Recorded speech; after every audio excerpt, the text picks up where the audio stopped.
आप सभी का स्वागत है इस लेक्चर में। तो भैयो ओ भैयो जल्दी पढ़ाई करते हैं अपन। हम डायोड पढ़ रहा था बेटा। क्या पढ़ रहा था बबुआ? डायोड। अब देखना दोस्तों, डायोड में क्या होता है ना कि अग्र अवनति व पश्य अवनति पहचानना। अग्र व पश्य अभिनति पहचानना। अभिनति आइडेंटिफाई करना, फाई करना। अग्र व पश्य अवनति आइडेंटिफाई करना। तो देखो, ये तो संकेत होता है बेटा डायोड का। ऐसा त्रिभुज बना दिया है ना, पहला केस ये हमने त्रिभुज बना दिया बबुआ, और ये डंडा खींच दिया, ये बन गया डायोड। इसमें ये पी टाइप होता है और ये एन टाइप होता है। हमने ए वाला सिरा रखा है -5 वोल्ट पर, -5 वोल्ट पर, और ये वाला सिरा रखा है अपन ने -8 वोल्ट पर, -8 वोल्ट पर। ये पहला एग्जांपल है, ठीक है। दूसरा केस देख लो बेटा।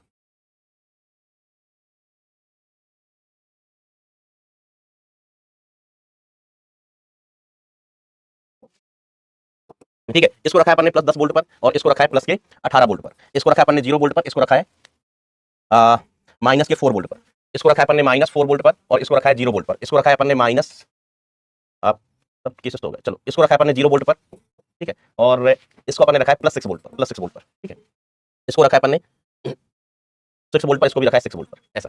तो अपन को पहचानना है कि कौन सा वाला केस फॉरवर्ड बायसिंग का है और कौन सा वाला केस रिवर्स बायसिंग का है। तो देखो, फॉरवर्ड बायसिंग कब होगी? जब पी टाइप हाई पोटेंशियल से कनेक्ट हो और एन टाइप लो से। रिवर्स बायसिंग कब होगी? जब पी टाइप लो पोटेंशियल से कनेक्ट हो और एन टाइप हाई से, उल्टा, ठीक है। तो अपन को ये डिसाइड करना है कि कौन सा हाई है कौन सा लो। तो इन दोनों में से कौन सा पोटेंशियल ज्यादा है? तो -5 ज्यादा है, -8 कम है, तो ये हाई पोटेंशियल हुआ, ये लो पोटेंशियल। तो एन टाइप लो से कनेक्ट है, पी टाइप हाई से कनेक्ट है, इसका मतलब ये वाला केस फॉरवर्ड बायसिंग का है। कौन सी बायसिंग का है? फॉरवर्ड बायसिंग का।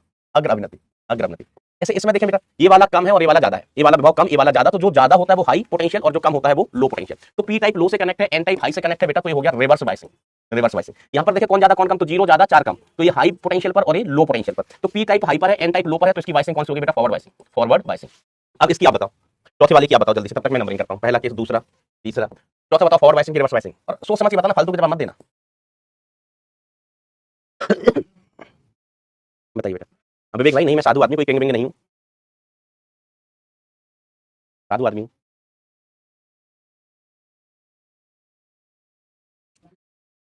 बिल्कुल सही जवाब दे रहे हैं आप। तो आप देखो, इसमें से ये वाला कम है, ये वाला ज्यादा है, तो ये हाई पोटेंशियल हो गया, ये लो पोटेंशियल। तो पी टाइप हाई से, एन टाइप लो पोटेंशियल से, तो ये रिवर्स बायसिंग हो गया बेटा। कौन सा बायसिंग हो गया? Reverse biasing. यहाँ पर हम चेक करें तो ये वाला लो है, 0 कम होता है, 6 वोल्ट ज्यादा होता है, ये हाई। तो पी टाइप किससे कनेक्ट है? लो से, और एन टाइप हाई से कनेक्ट है, तो ये हो गया बेटा again reverse biasing, reverse biasing, ठीक है। इसको देखें तो ये न तो कहीं लो है न हाई है, तो हम इसको कह सकते हैं नो बायसिंग, नो बायसिंग। कोई बायसिंग नहीं है भैया, ना फॉरवर्ड ना रिवर्स। मुझे उम्मीद है ये आपको क्लियर होगी बात। अब देखो, एक आदर्श डायोड कैसा होता है? आदर्श डायोड ऐसा होता है जिसका फॉरवर्ड बायसिंग का प्रतिरोध कितना हो वैसे शून्य हो वैसे, रेजिस्टेंस किसका? रिवर्स बायसिंग का कितना होता है? अनंत होता है। रिवर्स बायसिंग में बिल्कुल धारा नहीं बहने देता है, फॉरवर्ड बायसिंग में प्रतिरोध कितना होता है? शून्य होता है, उसका धारा बहने देता है। यदि निवेशी तरंग चित्रानुसार है तो लोड प्रतिरोध आर पर प्राप्त तरंग ज्ञात कीजिए, ठीक है। ये इनपुट दिया है बेटा इसमें, ठीक है, इनपुट दिया है। तो इसमें दो साइकिल्स हैं, ये वाली पॉजिटिव साइकिल है और ये वाली नेगेटिव साइकिल है। तो ध्यान से सुनना कि हम बात करें पॉजिटिव हाफ साइकिल की, ठीक है, पॉजिटिव हाफ साइकिल, पॉजिटिव वाली हाफ साइकिल। तो जब यहाँ पर पॉजिटिव हाफ साइकिल होगी तो ये वाला सिरा कैसा होगा? प्लस का, और ये पी टाइप है, एन टाइप है, तो पी प्लस वाले से जुड़ा है, तो यहाँ पर भी धारा बहेगी, धारा बहेगी बेटा, ठीक है। तो अपन देखें जो आउटपुट होगा, मैं यही बना रहा हूं इस जगह ही आउटपुट, ठीक है। तो पॉजिटिव हाफ साइकिल में डायोड फॉरवर्ड बायसिंग में होगा। पॉजिटिव हाफ साइकिल में, इस हाफ साइकिल में डायोड फॉरवर्ड बायसिंग में है। इस केस में डायोड फॉरवर्ड बायसिंग में है, अर्थात धारा को बहने देगा। तो यहाँ पर जो हमें साइकिल मिलेगी ऐसे मिलेगी, पॉजिटिव हाफ साइकिल। अब नेगेटिव हाफ साइकिल में, नेगेटिव हाफ साइकिल में क्या होगा? नेगेटिव हाफ साइकिल भाई साहब ये माइनस का हो जाएगा, तो पी से नेगेटिव और एन से पॉजिटिव, पी से नेगेटिव। नेगेटिव हाफ साइकिल में क्या होगा बेटा? पी से नेगेटिव कनेक्ट हो जाएगा, तो इस नेगेटिव हाफ साइकिल में डायोड रिवर्स बायसिंग में चला जाएगा, रिवर्स बायसिंग में, और धारा नहीं बहने देगा, धारा नहीं बहने देगा। तो आधे तरंग में हमें आउटपुट मिलेगा, आधे में आउटपुट नहीं मिलेगा, ठीक है। समझना कि जब भी पॉजिटिव है, इनपुट अपन यहां दे रहे हैं, तो जब भी पॉजिटिव है तो पी से पॉजिटिव कनेक्ट है, तो फॉरवर्ड बायसिंग होगा, तो धारा बहेगी, धारा बहेगी, तो हमें आउटपुट मिलेगा, ठीक है। रेजिस्टेंस क्या होता है? इसको अपन बोलते हैं लोड। इसको क्या बोलते हैं? लोड। यहां पर क्या करते हैं? हम आउटपुट लेते हैं, आउटपुट लेते हैं, आउटपुट लेते हैं, ठीक है। तो आउटपुट मिलेगा। नेगेटिव हाफ साइकिल में पी से नेगेटिव वाला आ जाएगा, तो ये रिवर्स बायसिंग में चला जाएगा, तो फिर इसमें धारा नहीं बह पाएगी, ऐसा। तो ये ऐसा बन जाएगा। तो ये आउटपुट अपना, आउटपुट की साइकिल होगी। ये इनपुट है अपना, इनपुट, और ये आउटपुट, ये आउटपुट है। मुझे उम्मीद है आपको ये क्वेश्चन क्लियर होगा। अगला सवाल देखिए, कहा जाता है एक पीएन संधि पर प्राचीर विभव 0.5 वोल्ट है। प्राचीर विभव समझ के, अवरोधी विभव। यदि अवक्षय पथ की चौड़ाई इतना है तो इस क्षेत्र में विद्युत क्षेत्र की तीव्रता ज्ञात कीजिए, विद्युत क्षेत्र की तीव्रता ज्ञात कीजिए। एन भाग से एक इलेक्ट्रॉन इतनी चाल से पीएन संधि की ओर गति करता है। एन साइड से कोई इलेक्ट्रॉन पीएन संधि की ओर गति करता है, ठीक है। इसकी चाल आपको दी गई है, इलेक्ट्रॉन यहां जा रहा है। तो यह इलेक्ट्रॉन किस वेग से पी भाग में प्रवेश करेगा? तो जब ये इलेक्ट्रॉन इधर प्रवेश करेगा तब क्या होगा? देखो अभी बैटरी है नहीं, बैटरी बिल्कुल नहीं है। क्या नहीं है बेटा? बैटरी नहीं है, ठीक है। तो पहले तो अपन बात करते हैं इलेक्ट्रिक फील्ड की, पहले पार्ट 1। तो electric field is equal to क्या होता है, V upon D, V upon D. तो V का मान कितना दिया गया, प्राचीर विभव है ना, अवरोधी विभव कितना 5 वोल्ट, और D कितना दिया गया, बच्चा की चौड़ाई 5 × 10 टू द पावर माइनस का 7। तो E का मान कितना आ जाएगा 1 × 10 to the power -6। I hope मैं सही होऊंगा, आई होप मैं यहाँ पर सही होऊंगा। ठीक है, ठीक है, ये पॉइंट 1 नीचे आएगा, प्लस का 6 आएगा, प्लस 6 आएगा, पॉइंट 1 नीचे आएगा। पहला पार्ट हो गया। अब दूसरा पार्ट। तो दूसरे पार्ट में बेटा अपन क्या कर सकते हैं, देखो इलेक्ट्रिक फील्ड कहाँ है, यहाँ पर इस दिशा में होती है। इलेक्ट्रिक फील्ड किस दिशा में, इस दिशा में, इंटरनल इलेक्ट्रिक फील्ड, एन से पी की ओर, एन से पी की ओर। तो आप इसको ऐसे सोच सकते हैं कि यहाँ पर जो काइनेटिक एनर्जी है, kinetic energy initial is equal to, जब ये यहाँ पहुंचेगा तो बेटा यहाँ पर जो विभवांतर है वो इलेक्ट्रॉन के चलने का सपोर्ट करेगा या अपोज करेगा, ये बताओ आप। तो ये बता दो आप कि जब इलेक्ट्रॉन यहाँ से चल के यहाँ आएगा तो ये जो संधि है वो इलेक्ट्रॉन के चलने का सपोर्ट करेगी या अपोज करेगी, ये बता दीजिए मुझे आप सिर्फ।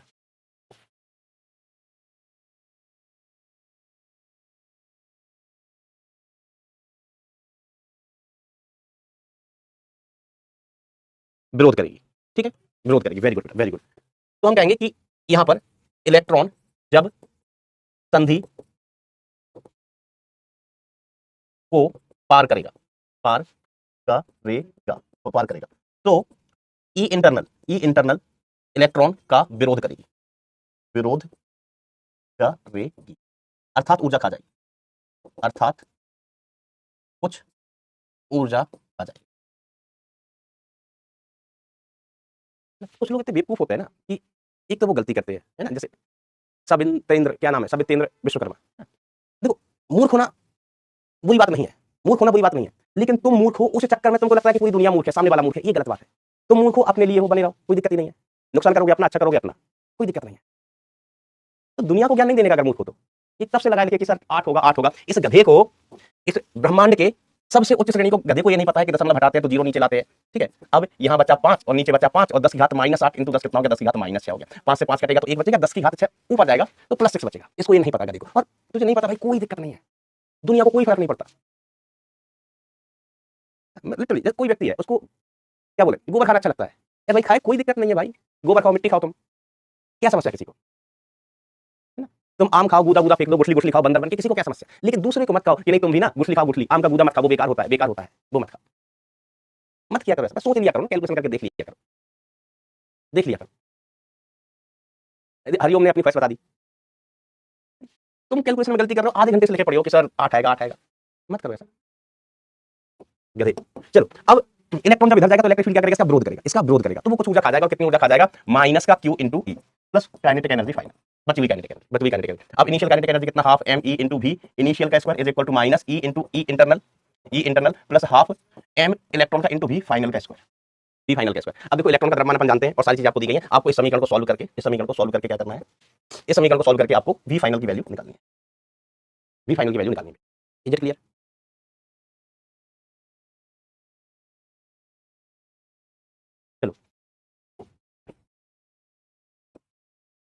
ऐसा ठीक है, तो वी फाइनल यहां से मिल जाएगा आपको, इनिशियल दिया, इलेक्ट्रॉन का चार्ज जानते हो, इलेक्ट्रिक फील्ड आपने यहां पर याद कर लिया, सारी चीजें मिल गई। और आप क्या कर सकते हो, और सेकंड पार्ट के लिए देखो दूसरा तरीका है ना, सेकंड मेथड तो वही है, बस ऐसे थोड़ा बहुत टाइम, सेकंड मेथड। अच्छा ये मैंने क्या किया, क्यू ई नहीं क्यू भी, देख रहे हो तुम्हारे चक्कर में क्या क्या हो जाता है, e into V potential energy, ठीक है, तो ई इंटू वी आपको दिया हुआ है, ठीक है, ए रहा वी का मान, ई भी आपको दिया हुआ है। अब दूसरा तरीका देखो, आप ये बताओ कि जब इलेक्ट्रॉन यहां से यहां जा रहा है तो इलेक्ट्रॉन पर बल किस दिशा में लग रहा है, जब इलेक्ट्रॉन यहां से यहां जा रहा है तो इलेक्ट्रॉन पर बल किस दिशा में लग रहा है, बल किस दिशा में लग रहा है। तो हमने कहा काइनेटिक एनर्जी इनिशियल है ना, work done is equal to change in kinetic energy, अपन जानते हैं work done is equal to change in kinetic energy, तो work done is equal to kinetic energy final minus kinetic energy initial. बल बताओ किस दिशा में लग रहा है, जब हम यहां से यहां जा रहे हैं, सॉरी इलेक्ट्रॉन यहां से आएगा तो बल कहां लगेगा, तो हम कहा इलेक्ट्रिक फील्ड इधर है, जब इलेक्ट्रॉन यहां पहुंचेगा तो उस पर बल इस दिशा में लगेगा, ठीक है, बल किस दिशा में लगेगा, इस दिशा में, और इलेक्ट्रॉन जा रहा है इधर, बल इस दिशा में, इलेक्ट्रॉन जा रहा है इधर, तो जो वर्क डन है वो माइनस का F इंटू दूरी d is equal to kinetic energy final कितना हुआ, half m v final square minus half m v initial का स्क्वायर, तो माइनस f की जगह क्या लिख लोगे बेटा, e इंटू ई है ना, बल का मान e होगा इंटू दूरी d, half m v final square minus half m v initial का स्क्वायर। ये फंडा क्या, work done by all the forces is equal to change in kinetic energy, ठीक है ना। ध्यान देना, इलेक्ट्रॉन कहां जा रहा है भाई साहब, इलेक्ट्रॉन चल रहा है इधर, इलेक्ट्रॉन का वेग इधर है, ठीक है, लेकिन इलेक्ट्रॉन पर बल कहां लग रहा है, इधर लग रहा है, ठीक है, बल कहां लग रहा है, इधर लग रहा है, अतः हम कहेंगे विस्थापन बल विपरीत है, अतः इस बल द्वारा किया गया कार्य नेगेटिव होगा, इस बल द्वारा किया गया कार्य नेगेटिव होगा, इज इट क्लियर। बेटा ये बाद में डिस्कस करेंगे, अभी अपन पूरी पढ़ाई कर लें, फिर अपन देखेंगे कि लास्ट लेक्चर है या नहीं है। पहले पूरी पढ़ाई करते हैं।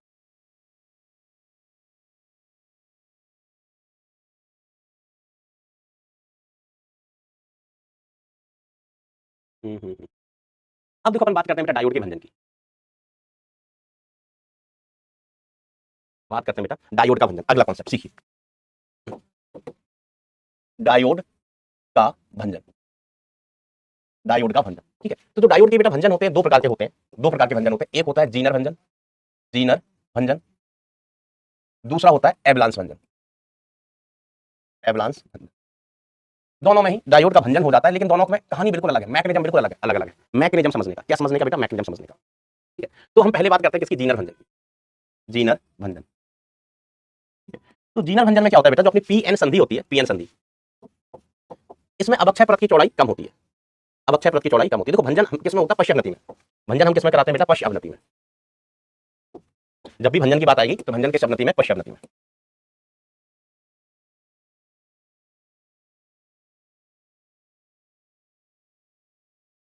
पश्च अवनति, ठीक है। तो बेटा जीनर भंजन कब होता है, पहला कि जब डायोड उच्च डोपित होता है, हाईली डोप्ड होता है, हाईली डोप्ड होता है ना, डोपिंग ज्यादा होती है, ठीक है। क्या होता है बेटा, हाईली डोप्ड होता है। दूसरा पॉइंट अपन इसमें क्या कहते हैं कि हाईली डोपिंग होने से, डोपिंग अगर ज्यादा होगी, मैंने आपको कल क्लास में बताया था कि अगर क्लास में भीड़ भाड़ ज्यादा है तो जो गली है वो सक्रिय हो जाएगी, जो आने जाने वाला रास्ता है वो कैसा हो जाएगा, सकरा हो जाएगा। तो अगर डोपिंग ज्यादा है तो अपन क्या कहेंगे, अवक्षय परत की चौड़ाई, डिप्लीशन लेयर की चौड़ाई मतलब विड्थ कम हो जाती है, कम हो जाती है, कम हो जाती है। अतः ई इंटरनल जो क्या होता है, प्राचीर विभव V upon D, V upon D. अब डिप्लीशन लेयर की चौड़ाई एक कम हो गई है, कम हो गई है, ठीक है। तो ई इंटरनल कैसा हो जाता है बेटा, ज्यादा हो जाता है, ज्यादा। इंटरनल कैसा होता है, ज्यादा। अतः ई इंटरनल, अतः ई इंटरनल ज्यादा हो जाता है, ज्यादा हो जाता है, ज्यादा हो जाता है।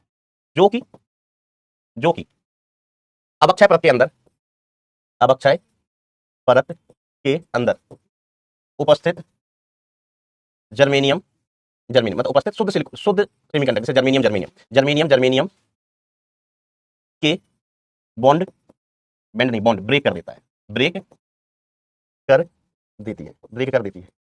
अतः एकाएक, एकाएक आवेश वाहक बढ़ जाते हैं, आवेश एकाएक आवेश वाहक बढ़ जाते हैं, वाहक बढ़ जाते हैं। एकाएक क्या होता है बेटा, आवेश वाहक बढ़ जाते हैं, है ना, बढ़ जाते हैं। और यह भंजन, यही भंजन की अवस्था होती है, यही भंजन की अवस्था होती है, अवस्था होती है। यदि किंतु, किंतु यदि भंजन वोल्टेज कम कर दिया जाए, भंजन वोल्टता से, भंजन वोल्टता से विभवांतर कम कर दिया जाए, कर दिया जाए, तो ये पुनः सामान्य डायोड की तरह व्यवहार करने लगता है, सामान्य डायोड की तरह व्यवहार करने लगता है, व्यवहार करने लगता है, सामान्य डायोड की तरह व्यवहार करने लगता है, फिर से सही हो जाता है, फिर से सही हो जाता है। अब देखो समझना होता क्या है कि इसमें क्या है, हमने बैटरी लगाई हुई है रिवर्स बायसिंग में। रिवर्स बायसिंग का मतलब ये पी टाइप, ये एन टाइप, तो पी टाइप से ऋण सिरा और इधर से धन सिरा। तो जो इलेक्ट्रिक फील्ड होती है एक्सटर्नल, तो एक्सटर्नल इलेक्ट्रिक फील्ड तो इधर होगी, एक्सटर्नल इलेक्ट्रिक फील्ड कहां होती है बेटा, इधर इस दिशा में, ई एक्सटर्नल। और ई इंटरनल कहां भाई साहब, ई इंटरनल यहां है ना, एन टाइप से पी की हो, ये ई इंटरनल। तो अवक्षय परत के अंदर जो नेट फील्ड है, अवक्षय परत के अंदर नेट फील्ड वो ई इंटरनल प्लस ई एक्सटर्नल हो जाती है। तो इलेक्ट्रिक फील्ड ज्यादा होती है, और इलेक्ट्रिक फील्ड क्या करती है, जर्मेनियम, जर्मेनियम के बॉन्ड तोड़ती है। इलेक्ट्रिक फील्ड यहां पर जर्मेनियम, जर्मेनियम के बॉन्ड तोड़ती है। जैसे बॉन्ड टूटेंगे, बॉन्ड टूटेंगे तो एक बॉन्ड टूटने में हमें एक होल मिलेगा, एक इलेक्ट्रॉन मिलेगा। दो बॉन्ड टूटेंगे तो दो होल, दो इलेक्ट्रॉन। तो बहुत सारे बॉन्ड ये इलेक्ट्रिक फील्ड तोड़ देती है, नेट इलेक्ट्रिक फील्ड, ई एक्सटर्नल प्लस ई इंड्यूस्ड। ये इलेक्ट्रिक फील्ड क्या करती है, बॉन्ड तोड़ देती है, तो हमें एक बहुत सारे आवेश वाहक मिलने लगते हैं, इससे धारा अचानक बढ़ जाती है, उसको हम कहते हैं भंजन की स्थिति। लेकिन ये भंजन परमानेंट नहीं होता। मान लीजिए जब हमने बैटरी लगाई 8 वोल्ट की, हमने यहाँ पर बैटरी लगाई 8 वोल्ट की, तब यहाँ पर भंजन हुआ है, 8 वोल्ट की बैटरी लगाने पर भंजन हुआ है। अब यदि हम बैटरी का विभवांतर कम कर दें, 8 से घटा के फिर 7.5 कर दें, तो ये फिर से नॉर्मल डायोड की तरह बिहेव करने लगेगा। ये परमानेंटली खराब नहीं होता है। क्या होता है बेटा, परमानेंटली खराब नहीं होता। जैसे अपना लट्टू होता है, बल्ब है ना, बल्ब बल्ब जल रहा है, बल्ब जल रहा है। अगर करंट एक लिमिट से ज्यादा बढ़ी तो बल्ब फ्यूज हो गया, है ना, पीले कलर का बल्ब होता था। और बल्ब अगर एक बार फ्यूज हो गया तो परमानेंट फ्यूज हो गया, फिर वो सही नहीं होता है। लेकिन यहाँ पर ऐसा कि डायोड का अगर एक बार भंजन हुआ है, एक बार भंजन हुआ है, फिर हमने वोल्टेज कम कर दिया तो फिर से वो सही हो जाता है, नॉर्मल डायोड की तरह बिहेव करता है। ये कहानी थी जीनर डायोड की, जीनर डायोड की। अब अपन बात कर लेते हैं किसकी, जीनर भंजन की। किसकी बात थी बेटा, जीनर भंजन की। अब हम बात करते हैं एवलांस भंजन की, एवलांस भंजन। तो एवलांस भंजन में भी भंजन पश्च अवनति में होता है। लेकिन यहाँ पर क्या होता है, एवलांस भंजन में मेन पॉइंट्स क्या है बेटा, यहाँ पहला पॉइंट ये है कि डोपिंग कम होती है, डोपिंग कम, डोपिंग कम होती है तो अवक्षय परत की चौड़ाई ज्यादा। क्लास में स्टूडेंट कम है तो जो अवक्षय परत है वो चौड़ी होगी, बीच की जगह कैसे होगी बेटा, चौड़ी होगी, जगह ज्यादा होगी, ठीक है। डोपिंग कम, अतः डोपिंग कम, अतः अवक्षय परत की चौड़ाई ज्यादा होती है। अवक्षय परत की चौड़ाई कैसी होती है बेटा? ज्यादा होती है। अतः जो ई इंटरनल है, ई इंटरनल अपन कैसे लिखते हैं? प्राचीर विभव v डिवाइडेड बाय डी। अब डी का मान यहाँ पर ज्यादा हो, वैसे डी का मान यहाँ पर कैसा होता है? ज्यादा, और ई इंटरनल का कैसा होता है? कम। ठीक है, अतः ई इंटरनल कम होता है, अतः ई इंटरनल कम होता है, कम होता है, ई इंटरनल कम होता है, जो जीनर भंजन की तरह, जीनर भंजन की तरह जर्मेनियम जर्मेनियम के बीच बॉन्ड नहीं तोड़ पाता है, बॉन्ड नहीं तोड़ पाता है, तोड़ पाता है या तोड़ पाती है, तोड़ पाती है। किंतु यह अवक्षय परत में उपस्थित पश्च अवनति में धारा किसके कारण होती है? सर पश्च अवनति में धारा होती है अल्पसंख्यकों के कारण। तो पश्च अवनति में अल्पसंख्यकों के कारण धारा, अर्थात पश्च अवनति में अल्पसंख्यक जंक्शन को पार कर रहे होंगे। ठीक है, तो अतः अवक्षय परत में उपस्थित, किंतु अवक्षय परत में उपस्थित अल्पसंख्यकों को त्वरित करती है, त्वरित करती है और करती है जिससे अल्पसंख्यकों की ऊर्जा बढ़ जाती है। ऊर्जा या हम कहें गतिज ऊर्जा, गतिज ऊर्जा बढ़ जाती है। और ये अल्पसंख्यक क्या करते हैं बेटा? जर्मेनियम के बॉन्ड्स से जाकर टकराते हैं, जिससे ये बॉन्ड ब्रेक हो जाते हैं, जिससे ये बॉन्ड्स ब्रेक हो जाते हैं और डायोड का भंजन हो जाता है,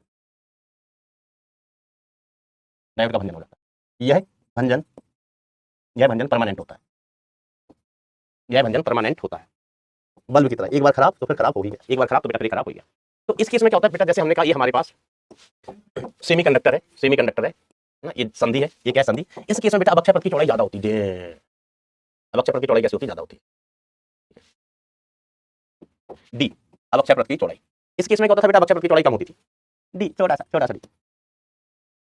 ठीक है, तो सारा खेल होता तो पश्च अवनति में ही है। ये P type, N type, P type से नेगेटिव, एन टाइप से पॉजिटिव। तो जो एक्सटर्नल फील्ड होगी वो तो है ही है, एक्सटर्नल फील्ड। ठीक है, साथ में क्या होता है बेटा? इधर इस दिशा में इंटरनल फील्ड होती है। अब इंटरनल फील्ड कम होती है तो ये फील्ड खुद बॉन्ड नहीं तोड़ पाती। फील्ड क्या करती है बेटा? खुद बॉन्ड नहीं तोड़ पाती है। तो ये क्या करती है? देखो मान लीजिए यहाँ से कोई इलेक्ट्रॉन है, यहाँ पर क्या है बेटा? कोई इलेक्ट्रॉन, अल्पसंख्यक बेटा, यहाँ पर अल्पसंख्यक यहाँ पर होगा इलेक्ट्रॉन। ये पी टाइप है, पी टाइप में अल्पसंख्यक क्या होगा? इलेक्ट्रॉन। अब इलेक्ट्रॉन पर इलेक्ट्रिक फील्ड इधर है, तो ये बल इधर लगाएगी, बल इधर लगाएगी। ठीक है, अब बल इधर लगाएगी तो इस दिशा में इसके पास त्वरण होगा, इस दिशा में इसके पास क्या होगा बेटा? त्वरण होगा। तो F इज इक्वल टू अपन क्या लिख लेते हैं? m इंटू ए। बल कितना लग रहा है इलेक्ट्रॉन पर? E इंटू ई बराबर ma। तो इलेक्ट्रॉन के पास त्वरण आ जाता है E upon m, E upon m। तो इस त्वरण से इलेक्ट्रॉन क्या करते हैं? त्वरित होते हैं। इलेक्ट्रॉन यहाँ पे इस साइड होल होते हैं, मैंने एक साइड बनाया है, इस साइड क्या होते हैं बेटा? होल होंगे। ठीक है, इस साइड होल होंगे तो इलेक्ट्रिक फील्ड इधर है, तो होल पर बल कहाँ लगेगा? इधर। होल पर बल इधर लगेगा तो होल का त्वरण कहाँ होगा? इस दिशा में। इलेक्ट्रिक फील्ड इधर, यहाँ माइनॉरिटी में होल होंगे, एन टाइप में माइनॉरिटी में होल होंगे, जिन पर ये इलेक्ट्रिक फील्ड, बल कौन लगा रहा है? खुद इलेक्ट्रिक फील्ड लगा रही है, बल इधर लगाएगी जिसके कारण के पास त्वरण होगा। अब त्वरण होने से क्या होता है? ये दूरी ज्यादा है, ये दूरी ज्यादा है तो इनकी गतिज ऊर्जा बढ़ जाती है ना। जैसे हमने लिखा v square equal to u square plus 2a ऐसा हमने कहा। चलो पहले वेलोसिटी कितनी थी? 0 प्लस 2 इंटू a कितना है? e बाय m इंटू दूरी कितनी है? d। अब चूंकि दूरी ज्यादा, ये दूरी ज्यादा होती है, अवक्षय परत की चौड़ाई ज्यादा होती है, इसलिए क्या होता है? इलेक्ट्रॉन का वेग ज्यादा हो जाता है, इलेक्ट्रॉन का वेग ज्यादा होता है। अगर वेग ज्यादा हो गया तो गतिज ऊर्जा ज्यादा। अब किसी पार्टिकल के पास, किसी कण के पास गतिज ऊर्जा ज्यादा है, खुद की गतिज ऊर्जा है। मुझे दरवाजा है, इधर दरवाजा तोड़ना, मैं जाऊं तो टकराऊं, नहीं टूटेगा। मैं फिर से जाऊं तो धीमे जाके टकराऊं, गतिज ऊर्जा कम है और मैं जाके टकराऊं तो दरवाजा नहीं टूटेगा। अब मैं भागते हुए आऊं, एकदम भागते सीधे दरवाजे टकरा जाऊं तो दरवाजा टूट जाएगा। समझ रहे बात को? तो यहाँ पर क्या होता है? त्वरण होता है इन आवेश वाहकों के पास, इलेक्ट्रॉन और होल के पास। ठीक है, त्वरण होता है। अब ये दूरी, यहाँ पर दूरी ज्यादा है तो दूरी ज्यादा होने से वेग ज्यादा हो जाता है, वेग ज्यादा होने से गतिज ऊर्जा ज्यादा हो जाती है। और जब किसी कण के पास गतिज ऊर्जा ज्यादा है, अगर किसी कण के पास गतिज ऊर्जा ज्यादा है और वो किसी चीज से टकराए तो पूरी संभावना है कि उसको तोड़ देगी। और यहाँ पर ये जो होल और इलेक्ट्रॉन है, ये जर्मेनियम के बॉन्ड से टकराते हैं और उनको तोड़ देते हैं, जिससे डायोड का भंजन हो जाता है। देखो दोनों ही प्रकार के भंजन में टूटने जर्मेनियम के बॉन्ड ही हैं, लेकिन इस भंजन में कौन तोड़ रहा था? इलेक्ट्रिक फील्ड ज्यादा थी और वो जर्मेनियम के बीच का बॉन्ड तोड़ दे रही थी। ठीक है सर, कैसे तोड़ दे रही थी? तो हमने कहा देखो ना, मान लीजिए हमने कहा यहाँ पर जर्मेनियम है, एक जर्मेनियम मान लीजिए यहाँ पर है और एक जर्मेनियम यहाँ था, है ना, इनके बीच बॉन्ड बना हुआ था। ठीक है, इनके बीच क्या बना हुआ था? बॉन्ड बना हुआ था। अब इलेक्ट्रिक, मान लीजिए इस इलेक्ट्रॉन को अपन पकड़ लेते हैं, यहाँ क्या है? इलेक्ट्रॉन। इस इलेक्ट्रॉन को अपन पकड़ लेते हैं, इस वाले को, इस इलेक्ट्रॉन पर। तो इलेक्ट्रिक फील्ड कहाँ? इधर है, ई नेट, ई इंटरनल प्लस ई एक्सटर्नल। ई नेट इस दिशा में, एक्सटर्नल भी इधर है, इंटरनल भी इधर। तो यहाँ पर लग रही है भाई साहब बल इस इलेक्ट्रॉन पर, ई इंटू ई नेट। और ये बल इतना ज्यादा होता है कि इलेक्ट्रॉन को खींच ले जाता है, ये बल इतना ज्यादा होता है कि इलेक्ट्रॉन को खींच ले जाता है। तो जैसे ही इलेक्ट्रॉन को खींच ले जाएगा तो यहाँ इलेक्ट्रॉन क्या जो होल बन जाएगा और इलेक्ट्रॉन खींच ले गया, वो क्या बन गया बेटा? इलेक्ट्रॉन ही बनेगा और क्या बनेगा, है ना। तो ये इलेक्ट्रिक फील्ड क्या करती है, यहाँ पर इसको खींच ले जाती है इलेक्ट्रॉन, तो एक इलेक्ट्रॉन मिल गया, यहाँ इलेक्ट्रॉन कमी होल मिल गया, तो यहाँ पर इलेक्ट्रिक फील्ड खुद बॉन्ड तोड़ती है। यहाँ पर इलेक्ट्रिक फील्ड बेटा बॉन्ड नहीं तोड़ती है, इलेक्ट्रिक फील्ड क्या करती है, इलेक्ट्रिक फील्ड बेटा कमजोर है, कमजोर, है ना। तो वो क्या करती है, ये जो आयंस है इनको शक्तिशाली बनाती है, इनको शक्तिशाली बनाती है कि हम तुमको एक्सेलरेशन देते हैं, तुम्हारे पास इतनी सारी जगह है, तुम यहाँ से चलो चलो चलो, तुम्हारे पास जगह ज्यादा होगी, तुम्हारे पास दौड़ने की जगह ज्यादा होगी, तो तुम्हारी रफ्तार ज्यादा होगी, तुम्हारी काइनेटिक एनर्जी ज्यादा होगी, और फिर तुम बॉन्ड को तोड़ सकते हो। हम तो नहीं तोड़ पा रहे हैं, हम कमजोर हैं, हमारी उम्र हो गई है ना। देखा जो स्पिन बॉलर होते हैं, स्पिन बॉलर उनको कम जगह दौड़ते हैं, स्पिन बॉलर कम जगह में दौड़ लेते हैं, यहाँ से चलना शुरू करे, यहाँ से बॉल जाती है 70 किलोमीटर प्रति घंटा, वहीं फास्ट बॉलर शोएब को देखो वहां से दौड़ के आता है। अगर मैच दिल्ली में, मैच दिल्ली में, तो वो दौड़ना शुरू करता है रावलपिंडी से, भागते भागते भागते भागते भागते आता है और फिर बॉल फेंकता है, भागते भागते आता है, जिससे क्या होता है उसके पास खुद के पास काइनेटिक एनर्जी ज्यादा, उसकी काइनेटिक एनर्जी ज्यादा, उसी के पास बॉल है तो बॉल की काइनेटिक एनर्जी ज्यादा, तो जब वो बॉल फेंकता है तो बॉल की काइनेटिक एनर्जी ज्यादा होती है और स्टंप ब्रेक हो जाता है, समझ लगा ऐसे। तो ज्यादा दूर भागने को मिल जाता है होल्स को, इसलिए काइनेटिक एनर्जी बेटा बढ़ जाती है। ये भंजन आप इनको रीड कर सकते हैं, है ना। ये कछुना ने यहाँ अवक्षय परत के संयोजी बंध उच्च विद्युत क्षेत्र के कारण स्वतः टूटकर अवक्षय परत को भंजित अवक्षय परत को टूट गया, भंजित कहाँ लिखा है, यहाँ अवक्षय परत के संयोजी बंध टक्करों से भंजित होते उच्च करते, क्या उच्च करते,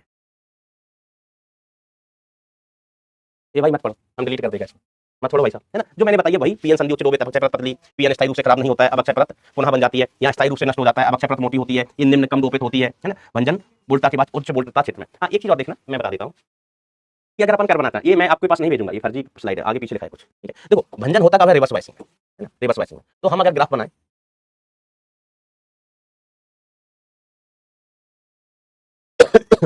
हे प्रभु, ये हम भी आई और भी के बीच ग्राफ बना रहे हैं, आई और भी के बीच ग्राफ। तो यहाँ पर भंजन कब होता है बेटा, इधर रिवर्स वाइसिंग, है ना, नेगेटिव वोल्टेज, है ना, रिवर्स वाइसिंग का वोल्टेज ऐसे ऐसे ऐसे। तो शुरुआत में तो भंजन नहीं होता, वोल्टेज बढ़ाते हैं बढ़ाते हैं बढ़ाते हैं, वोल्टेज बढ़ाया बढ़ाया बढ़ाया बढ़ाया बढ़ाया बढ़ाया और फिर एक लिमिट के बाद क्या हो जाता है बेटा, भंजन हो जाता है। अब कौन सा वाला भंजन का वोल्टेज ज्यादा होता है, कौन सा वाला भंजन वोल्टेज कम होता है, तो हम कहते हैं जो एवलांस भंजन होता है उसका मान ज्यादा होता है और जो जीनर भंजन होता है उसका मान थोड़ा कम होता है, बहुत ज्यादा डिफरेंस है। तो हम कहते हैं पहले जो वोल्टेज आएगा वो कौन सा, जीनर भंजन का, वी जेड जीनर भंजन, बाद में जो दूसरा वाला वोल्टेज होगा यहाँ पर ये वी एवलांस, एवलांस। तो अगर कोई पूछे कि भंजन क्षेत्र में रिवर्स वाइसिंग में कौन से भंजन का वोल्टेज ज्यादा होता है, तो एवलांस भंजन का वोल्टेज ज्यादा होता है, जीनर भंजन का वोल्टेज कम होता है, ठीक है। कोई डायोड है, जीनर भंजन अगर एवलांस भंजन अगर 8 वोल्ट पे हो रहा है, एवलांस भंजन 8 वोल्ट पर हो रहा है, तो जीनर भंजन 8 से कम वोल्ट पर ही हो जाएगा, ठीक है, ऐसा होता है। ओके ओके, अभी लाक्षणिक वक्र हमने पढ़ ली, अभी हम जीनर भंजन की बात करते हैं ना। एक सेकंड, एक मिनट बेटा, है ना।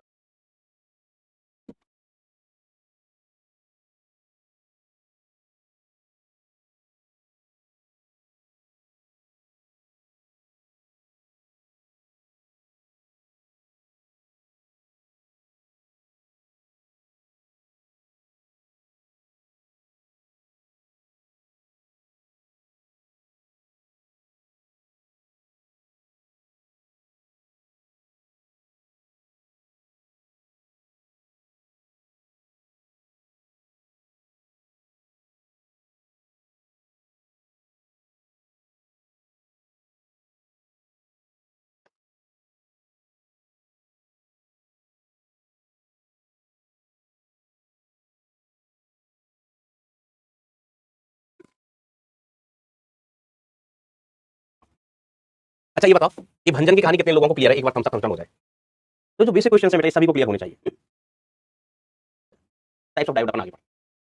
अब अपन बात करते हैं आगे दुष्टकारी, दुष्टकारी नहीं डिस्टकारी, इसकी बात करते हैं डिस्टकारी, जिसको इंग्लिश में क्या बोलते हैं बेटा, रेक्टिफायर, इंग्लिश में क्या बोलते हैं बेटा, रेक्टिफायर, ठीक है। तो डिस्टकारी क्या होते हैं बेटा, मान लीजिए कभी हमें जरूरत पड़ जाए कि जो एसी धारा है उसको डीसी में बदलें, हमें जरूरत पड़ गई है कि जो एसी धारा है उसको हम डीसी में बदलें, तो इसके लिए बेटा हम डायोड का उपयोग करते हैं और इस सर्किट को अपन क्या बोलते हैं, रेक्टिफायर।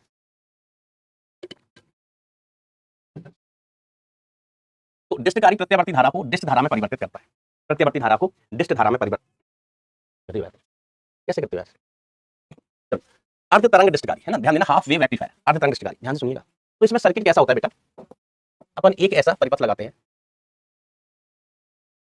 उसमें तो कोई कैलकुलेशन भी नहीं थी, सीधी सीधी कहानी है बेटा कि क्या क्या होता है। अच्छा कुछ लोग ऐसे होंगे ना कि पिछली क्लास में आए नहीं होंगे, वो पता ही नहीं चलेगा कि क्या होता है। यहां पर हमने लगाया हुआ है लोड और यहां पर अपन दे रहे हैं बेटा इनपुट, यहां पर हम क्या दे रहे हैं, इनपुट दे रहे हैं। बहुत आसान, कितना आसान बेटा, बहुत आसान।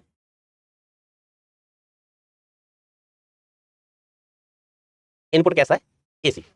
तो जो इनपुट की साइकिल है बेटा वो इस प्रकार से, ध्यान दीजिएगा, थोड़ा सा ध्यान तो देना ही पड़ता है, तो सब गड़बड़ होता है।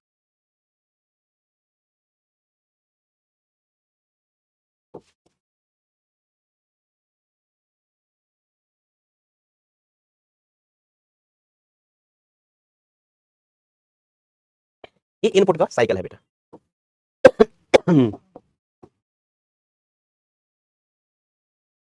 यहां पर मान लीजिए करंट या वोल्टेज क्या ले रहा है, करंट ले लिया, ठीक है। यहां पर अपन ने करंट लिया है इस तरीके से, यहां पर समय लिया है ना, ये एसी करंट है, समय के साथ बदल रही है, कभी पॉजिटिव है कभी नेगेटिव, कभी पॉजिटिव कभी नेगेटिव। तो ये हमने क्या दिया बेटा, इनपुट दिया, इनपुट। और ये ग्राफ किसका बनाएंगे हम, आउटपुट का। आउटपुट कहां लेते हैं बेटा, यहां पर लोड पर, ये आउटपुट लेते हैं, तो समझिए। वो तो ना है कि अब देखो बेटा, पॉजिटिव हाफ साइकिल में, पॉजिटिव हाफ साइकिल में ये पी टाइप होता है, ये एन टाइप होता है। पॉजिटिव हाफ साइकिल में ये वाला सिर्फ पॉजिटिव, ये वाला नेगेटिव। पॉजिटिव हाफ साइकिल में ये वाला पॉजिटिव, ये वाला नेगेटिव, ठीक है। तो ये डायोड कैसा होगा, फॉरवर्ड बायसिंग में। तो पॉजिटिव हाफ साइकिल में बेटा डायोड कैसा होगा, फॉरवर्ड बायसिंग में। फॉरवर्ड बायसिंग में डायोड होगा तो ये अपने अंदर से धारा बहने देगा, अपने अंदर से धारा को बेटा बहने देगा, इधर से धारा बहेगी, और धारा बहेगी तो हमें आउटपुट मिलेगा। धारा बहेगी मतलब हमें आउटपुट मिलेगा पॉजिटिव हाफ साइकिल में, ठीक है। अब बताओ नेगेटिव हाफ साइकिल में ये डायोड फॉरवर्ड बायसिंग में होगा या रिवर्स बायसिंग में। बेटा ई का परिमाण लिखते हैं, चिन्ह नेगेटिव नहीं लिखते, नीले सजक है ना। ई का मान नेगेटिव नहीं, वो नेगेटिव इसलिए आया कि वर्क डन नेगेटिव है, कार्य नेगेटिव है, विस्थापन इधर बल इधर, इसलिए नेगेटिव आया था। आवेश का हम मान रखते हैं।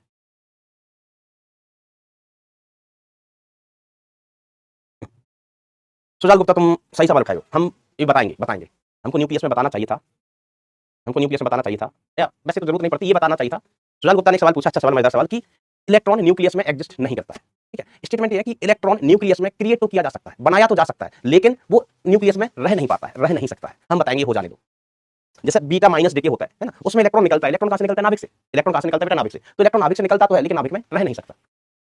बताएंगे बेटा बताएंगे। तो नेगेटिव हाफ साइकिल की बात करेंगे बेटा, इस पर हम आएंगे, मुझे याद रहेगा बेटा पॉइंट आपका। ऐसे सवाल पूछो तो मजा आता है यार। तो नेगेटिव हाफ साइकिल में अपन देखें, नेगेटिव हाफ साइकिल में ये नेगेटिव हो जाएगा और ये पॉजिटिव, ये पॉजिटिव, ठीक है। ये कब, नेगेटिव हाफ साइकिल में, नेगेटिव हाफ साइकिल में, नेगेटिव हाफ साइकिल में। तो ये नेगेटिव हाफ साइकिल है, इसमें डायोड चला जाएगा रिवर्स बायसिंग में, रिवर्स बायसिंग, ठीक है। तो रिवर्स बायसिंग में डायोड जाएगा तो ये करंट फ्लो नहीं कराएगा। तो अब बेटा इस नेगेटिव हाफ साइकिल में धारा नहीं बहेगी, नेगेटिव हाफ साइकिल में धारा नहीं बहेगी। अभी सिलेबस हो जाएगा, आप देखते हैं कितना हो पाता है, तो सब बताएंगे। उत्कर्ष रजक उत्कर्ष पाठक, तुम रोज पगला जाते हो, अब हम क्या रोज यही बताएंगे, हम बताएंगे बताएंगे, 10 मिनट का चीज है, क्यों बेवकूफी करते रहते हो।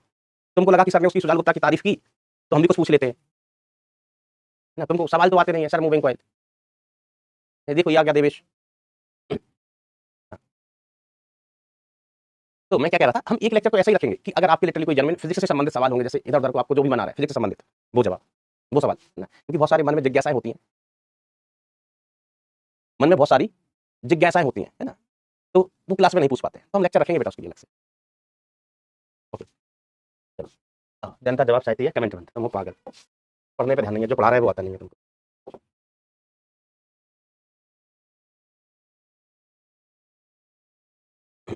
ऐसा, तो इसको अपन बोलते हैं बेटा हाफ वेव रेक्टिफायर, अर्ध तरंग दृष्टिकारी। वो इसलिए क्योंकि आधी साइकिल में हमको आउटपुट मिलता है और आधी साइकिल में आउटपुट नहीं मिलता है। आधी साइकिल में तो आउटपुट मिलता है और आधी में आउटपुट नहीं मिलता है ना, यहाँ पर आउटपुट नहीं मिलता है, इसलिए इस रेक्टिफायर को कहा जाता है बेटा हाफ वेव रेक्टिफायर, ठीक है, क्योंकि ये आधे तरंग में आउटपुट दिया, आधे में नहीं दिया। तो अब इसके बाद क्या आएगा मास्टर, इसके बाद आएगा बेटा फुल वेव रेक्टिफायर, पूर्ण तरंग दृष्टिकारी, फुल वेव रेक्टिफायर, पूर्ण तरंग दृष्टिकारी, ठीक है। तो इसका सेटअप, सेटअप नहीं सेटअप, इसका सेटअप कुछ इस प्रकार से बनाते हैं दोस्तों। एक डायोड हम लेते हैं यहाँ पर, एक डायोड हम यहाँ पर लेते हैं, और दूसरा डायोड हम लेते हैं यहाँ पर, दूसरा डायोड लेते हैं बेटा यहाँ पर, ठीक है। दो डायोड लिए इसके साथ,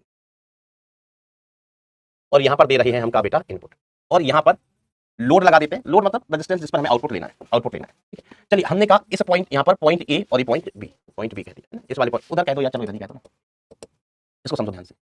पॉइंट ए और ये वाला point B, this is point B, point A point B.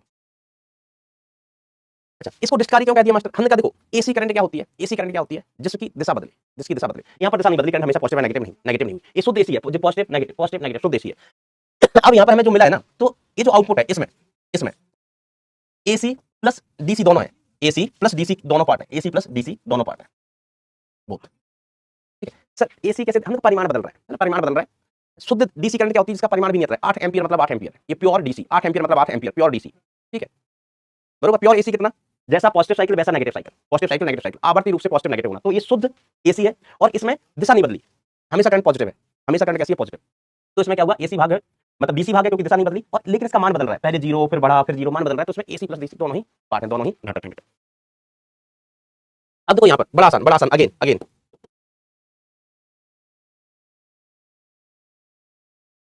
हम अभी एक दो लेक्चर और रखेंगे, है ना, नहीं करते हैं सिलेबस खत्म, और रखेंगे एक दो लेक्चर, नेक्स्ट वीक करेगा सिलेबस खत्म।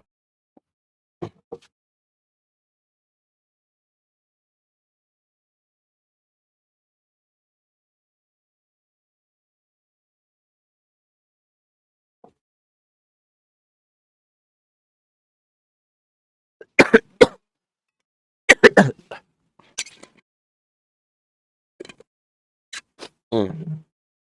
देखो भाई, ये इनपुट में एसी, इनपुट में क्या भाई साहब, एसी, ये इनपुट है और यहां ले रहे हैं अपन बेटा आउटपुट, यहां ले रहे हैं हम आउटपुट, है ना, ध्यान समझना। अब देखो पॉजिटिव हाफ साइकिल में ये दो डायोड है, एक डायोड का नाम दिया हमने D1 और एक का नाम दिया अपने D2। तो पॉजिटिव हाफ साइकिल में क्या भाई साहब, ये वाला पॉजिटिव, ये वाला नेगेटिव, ये पॉजिटिव, ये नेगेटिव, ठीक है, ये वाला पॉजिटिव, ये वाला नेगेटिव, तो ये पी टाइप एन टाइप, इधर ये पी टाइप एन टाइप। तो नीचे वाला डायोड रिवर्स बाइसिंग में, ऊपर वाला डायोड फॉरवर्ड बाइसिंग में, ऊपर वाला डायोड फॉरवर्ड बाइसिंग में, तो ये करंट फ्लो नहीं कराएगा, ये रिवर्स बाइसिंग में चला गया, ठीक है। पॉजिटिव हाफ साइकिल में अपन क्या कर रहे हैं कि जो D1 है ये फॉरवर्ड बाइसिंग में हुआ और D2 है वो रिवर्स बाइसिंग में, रिवर्स बाइसिंग में। हम करंट देखें, करंट ये वाला फ्लो कराएगा, करंट यहाँ गई, यहाँ गई, यहाँ गई, अब यहाँ तो करंट जाएगी नहीं रिवर्स बाइसिंग में, करंट यहाँ जाएगी नहीं रिवर्स बाइसिंग में, करंट चली जाएगी इधर। तो हमने देखा पॉजिटिव हाफ साइकिल में जो करंट है वो ए टू बी है, करंट की दिशा ए से बी है, ठीक है, पॉजिटिव हाफ साइकिल, तो ये अपना आउटपुट हो गया। अब नेगेटिव हाफ साइकिल में देखते हैं लोग, कहीं में देखते हैं नेगेटिव हाफ साइकिल में। तो नेगेटिव हाफ साइकिल में हमने देखा तो ये वाला नेगेटिव हो जाएगा और ये वाला हो जाएगा पॉजिटिव, ये वाला पॉजिटिव, तो ये वाला डायोड फॉरवर्ड बाइसिंग में और ये वाला पी एन से कनेक्ट है तो ये रिवर्स बाइसिंग में। तो इस नेगेटिव हाफ साइकिल में बेटा क्या हो जाएगा, D1 रिवर्स बाइसिंग में और D2 फॉरवर्ड बाइसिंग में, फॉरवर्ड बाइसिंग में। तो अब करंट कौन फ्लो कराएगा, D2, तो D2 से करंट इधर गया, इधर गया, इधर गया, ये रिवर्स बाइसिंग में तो करंट यहाँ जाएगा नहीं, करंट यहाँ मुड़ जाएगा सारा का सारा करंट, क्योंकि रिवर्स बाइसिंग में करंट नहीं जा पाएगा, फिर इधर गया, इधर गया, करंट इधर गया। करंट अभी भी लोड में ए से बी है, ठीक है, दोनों ही केस में देखो लोड में जो करंट है वो ए से बी है। डी जब यहाँ से करंट आ रही थी पिंक वाली करंट ए से बी की तरफ बह रही है, यस सर। यहाँ से करंट आई ऑरेंज वाली करंट भी ए से बी है, दोनों करंट सेम डायरेक्शन में है, इसका मतलब करंट नेगेटिव नहीं हुई, दोनों ही करंट सेम डायरेक्शन में, ठीक है। तो इसमें हमें दोनों हाफ साइकिल में, first half cycle, second half cycle, first half cycle में भी हमें इनपुट मिला, सॉरी आउटपुट मिला, और सेकंड हाफ साइकिल में भी बेटा हमको आउटपुट मिला। तो दोनों ही साइकिल्स में हमको आउटपुट मिल रहा है, इसलिए हम इसको कहते हैं full wave rectifier, full wave rectifier.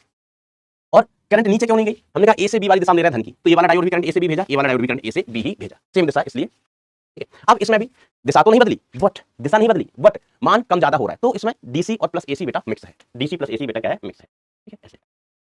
अब देखो ऐसा सेतु दृष्टिकारी, अब ब्रिज रेक्टिफायर, अब ऐसे तो अपन कई बना सकते हैं, क्या कर सकते हैं, कई बना सकते हैं, ठीक है। बस अपन को ये चेक करना चाहिए कि कौन सा डायोड धारा बहने देगा और कौन सा डायोड धारा नहीं बहने देगा। इसको भी अपन चेक कर लेते हैं कि क्या सीन है, क्या माजरा है, डरते हैं क्या।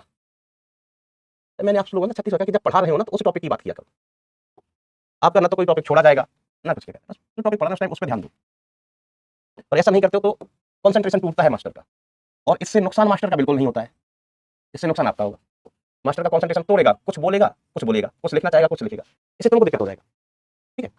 तो ध्यान दो, इसलिए कमेंट में रखते हैं। हमने कहा ये वाला सिरा पॉजिटिव, ये वाला सिरा नेगेटिव, ठीक है। ये लोड है RL, ठीक है, ये उधर लगा दिया था, ये एक तार यहाँ लगा के एक तार यहाँ लगा के उठा के वहां लगा दिया था, हमने कहा वहां क्या लगाते हो, वहां क्या लगाते, नहीं लगा लो, इनके बीच में लगा है लोड, इनके बीच में लगा है लोड। इस पॉइंट को मैं बोल लिया x और इसको मैं बोल लिया y। अब देखते हैं पॉजिटिव हाफ साइकिल में, जब पॉजिटिव हाफ साइकिल में, तो पॉजिटिव हाफ साइकिल में ये वाला पॉजिटिव, ठीक है, और ये वाला पॉजिटिव, पॉजिटिव से जुड़ा है ना, पॉजिटिव, ठीक है। ये देखो negative negative negative negative negative, ये वाला नेगेटिव और ये वाला पॉजिटिव पॉजिटिव। अब बताओ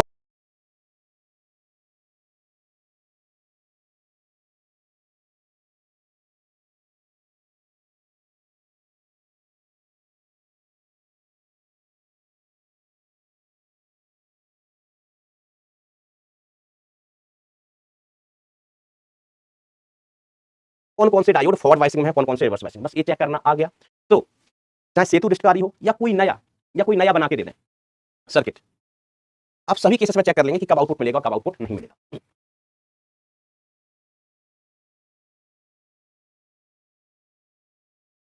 बोलो जल्दी, मैंने कमेंट चालू नहीं किया क्या, हाँ बोलिए।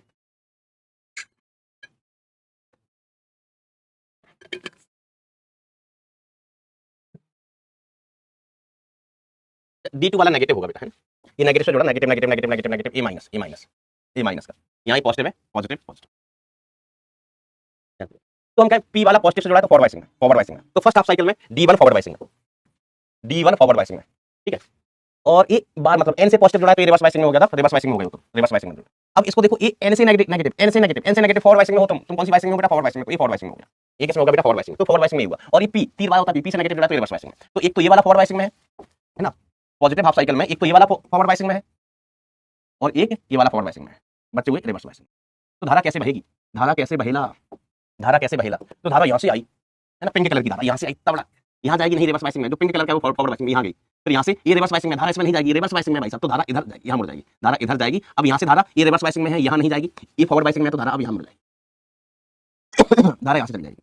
तो पहली हाफ साइकिल में डायोड D1 D4 कंडक्ट करेंगे, आपको ये आउटपुट मिल जाएगा, करंट x से y, ठीक है। अब अपन देखते हैं नेगेटिव हाफ साइकिल में, इस वाली हाफ साइकिल में कौन से कलर से बनाऊं, हले कलर से, हला तो होता यहाँ पर इस वाले negative half cycle, what is going to happen, तो ये नेगेटिव हाफ साइकिल में ये नेगेटिव और ये पॉजिटिव, ये वाला सिर्फ positive positive positive positive positive positive, तो ये पॉजिटिव हो गया और ये भी पॉजिटिव हो गया, ये भी पॉजिटिव हो गया, यहाँ नेगेटिव नेगेटिव नेगेटिव, ये वाला नेगेटिव और ये वाला नेगेटिव, ठीक है। तो बड़ा आसान है, देखो ये पी नेगेटिव से जुड़ा तो D1 बेकार, D1 बेकार, एन नेगेटिव से जुड़ा D3 काम करेगा, इधर positive positive positive positive positive, ये एन वाला पॉजिटिव से जुड़ा ये वाला डायोड बेकार, और यहाँ पर आप देखेंगे कि ये पी वाला पॉजिटिव से जुड़ा तो ये वाला डायोड काम का, तो इस केस में बेटा एक तो ये वाला डायोड काम का होगा, ये वाला डायोड काम का होगा, और ये दोनों रिवर्स बायसिंग में चलेगा। किसमें? इस वाली साइकिल हरी वाली साइकिल, ये थी पिंक वाली साइकिल की बात। सर करंट कैसे बह जाएगी? हमने कहा देखो ये पॉजिटिव है ना, करंट यहाँ से गई, पॉजिटिव है ना, करंट यहाँ से गई, करंट यहाँ से गई, करंट यहाँ से बहेगी, ये वाला रिवर्स में, हरे वाले फॉरवर्ड में है, हरे वाले करंट यहाँ से गई, यहाँ से गई, यहाँ से गई, यहाँ पहुंची करंट। अब ये वाला रिवर्स बायसिंग, में तो करंट की मजबूरी होगी यहाँ जाना। ओ माय गॉड, करंट अभी भी एक्स से बाई ही जा रही है, करंट की दिशा नहीं बदली। तो पॉजिटिव हाफ साइकिल हो या नेगेटिव हाफ साइकिल हो, पॉजिटिव हाफ साइकिल हो या नेगेटिव हाफ साइकिल हो, करंट एक्स से बाई ही जा रही है, करंट यहाँ से यहाँ जा रही है। अब करंट यहाँ पहुंची, ठीक है, इसके बाद यहाँ तो करंट जाएगी रिवर्स बायसिंग में, करंट यहाँ जाएगी और यहाँ से निकल के वापस सर्किट में भले ही आपको लगे कि करंट उल्टी है, आप इस पे देखो लोड पर, यहाँ आउटपुट देते हैं, आउटपुट पर दोनों ही साइकिल्स में current is in same direction, तो in both the cycles current will be positive, ऐसा। तो इस वाले में क्या होगा बेटा, कौन कौन सा डायोड काम किया? D3 D2 and D3। Sir आप पर कल और परसों छुट्टी हो ले प्लीज, क्या बेटा शिवम कहना क्या चाहते हो? मैं क्लियर, मतलब कल और परसों क्लास है ना, प्रयास JEE ईयर में है ना, दूसरे बैच में बेटा क्लास है, तो एक्स्ट्रा लेक्चर लेने को बोल रहा है, तो वो तो बेटा हो पाएगा ट्यूसडे को ही, क्योंकि मंडे को होगी मंजिल, ठीक है ऐसा। और फिर इस टाइम पे कल दूसरे बैचेस के आपके दूसरे सब्जेक्ट के लेक्चर होंगे ना, दूसरे सब्जेक्ट लेक्चर होंगे, तो बेटा यहाँ पर ऐसा चलता जाएगा, इसमें पिंक वाले में वाले डायोड काम करेंगे, ग्रीन वाले में वाले, पिंक वाले में वाले ग्रीन, तो ये भी बेटा एक तरीके से जो है ये फुल वेव रेक्टिफायर की तरह काम करेगा, फुल वेव रेक्टिफायर होगा यार, कौन सा फुल वेव रेक्टिफायर। अच्छा आपका और कौन कौन से विषय का सिलेबस खत्म हो गया? केमिस्ट्री में से किसी का हुआ? हमारी खाई बताई।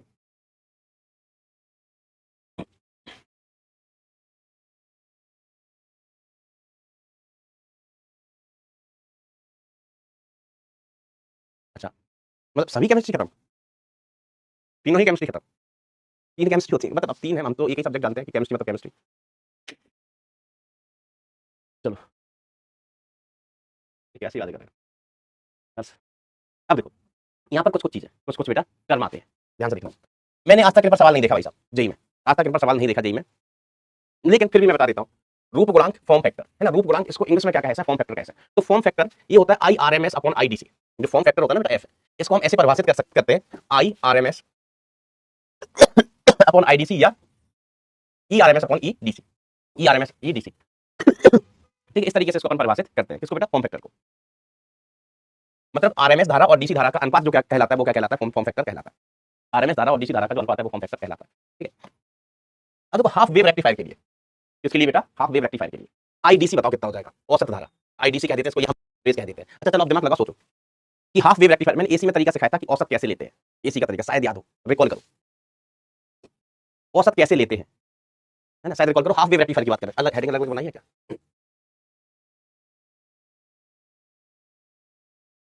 अलग अलग हेडिंग नहीं बनाई, चलो। दो रेक्टिफायर होते हैं अपने, एक हाफ वेव और एक full wave rectifier, full wave rectifier. तो हाफ वेव रेक्टिफायर और फुल वेव रेक्टिफायर के लिए औसत धारा कितनी होगी एक चक्कर में, वो आप बताने की मुझे चेष्टा करें, मैं आपके इंतजार का, आपके आंसर का पल के बिछा के इंतजार कर रहा हूं।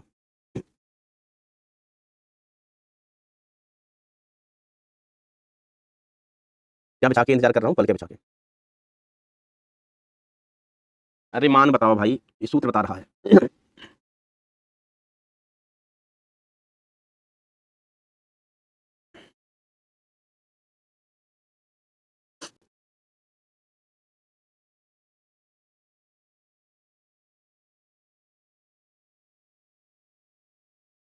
चलिए अच्छा, तो ध्यान देना इसके लिए वैसे अपन क्या कहते हैं, जो IDC है ना, IDC आई एवरेज के बराबर होता है, IDC is equal to I average, जो औसत धारा है ना वही, उसी को अपन DC बोलते हैं, क्या बोलते हैं? DC। तो हाफ वेव रेक्टिफायर होता है उसके लिए IRMS का मान, पहले आई एवरेज का मान होता है I not by pi. Oh my God, ये क्या कर दिया master, I not by pi, ठीक है। और IRMS का मान होता है बेटा I नॉट बाय 2। ओ मास्टर जी क्या कह रहा है तू, मास्टर जी क्या कह रहा है, सब कुछ बदल दिया नहीं मास्टर तूने तो जो फॉर्म फैक्टर है इसका मान अपन क्या कहते हैं? IRMS अपॉन IDC कह लो, या इसी को अपन क्या लिख लेते हैं, या इसी को अपन ऐसे लिख लेते हैं IRMS अपॉन आई एवरेज।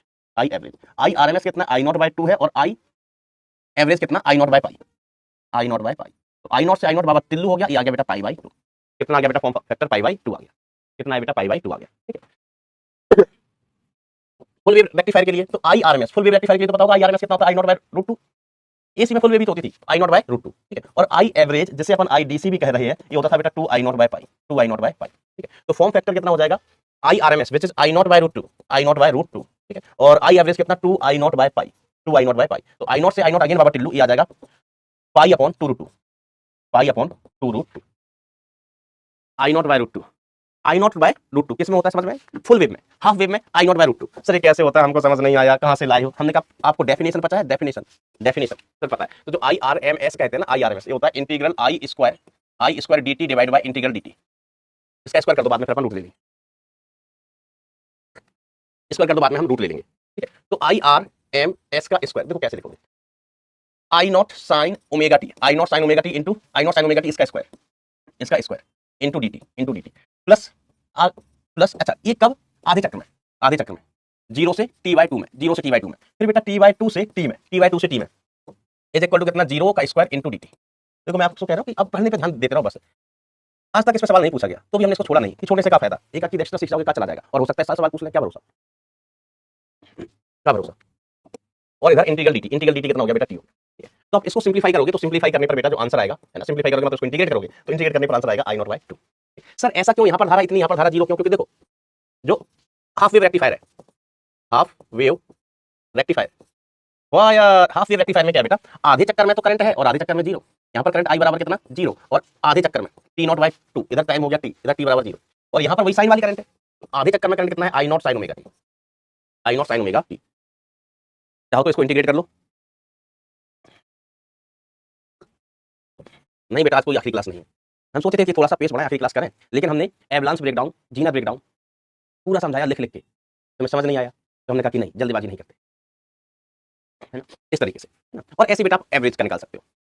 वैसे आई एवरेज के लिए मैंने ऐसे भी बताया था, एवरेज के लिए आई एवरेज, है ना, एवरेज के लिए मैंने ऐसा तरीका बताया था, जैसे हमने कहा यहाँ पर एक चक्कर की औसत होती है 2 आई नॉट बाय पाई, ठीक है, जैसे साइन के लिए लिख रहे हैं अपन, किसके लिए, साइन ओमेगा टी के लिए। तो पहले आधे चक्कर का औसत कितना, दूसरे का माइनस 2 आई नॉट बाय पाई, तीसरे का नहीं, दूसरे का भी प्लस तीसरे का माइनस 2 आई नॉट बाय पाई। या चलो ये तो तुम भूल ही गए होगे, क्या फालतू के चक्कर में पड़ रहे हो। आई अगर एवरेज निकालना है ना, आई एवरेज, तो एवरेज कैसे निकालोगे, I naught sine omega T, I naught sine omega T D T limit 0 से टी बाई टू, फिर बचे हुए आधे चक्कर में धारा कितनी है 0 है, टी बाई टू से लेकर टी तक धारा कितनी है 0, 0 into D T, 0 into D T. तो वैल्यूज जो हमने एसी में पढ़ी थी वो वहां से इसलिए बदल रही है ना, क्योंकि यहाँ आधे चक्कर में तो करंट है, आधे चक्कर में तो धारा है, बट बचे हुए आधे चक्कर में धारा 0 है, इसलिए आपको वैल्यू बदल गई, है ना। तो ये आप चाहो तो याद रख सकते हैं कि I naught by two RMS मान और इसका वैल्यू आ जाता है I naught by pi, I naught by pi, ठीक है। ऐसा तो आप यहां से निकाल सकते हैं, दिस इज आई एवरेज और दिस इज आई आरएमएस, है ना। स्क्वायर रूट लेना पड़ेगा पहले, है ना, ऐसे नहीं, इसको सॉल्व करके स्क्वायर रूट लोगे तो ये वैल्यू आएगी आई आरएमएस की,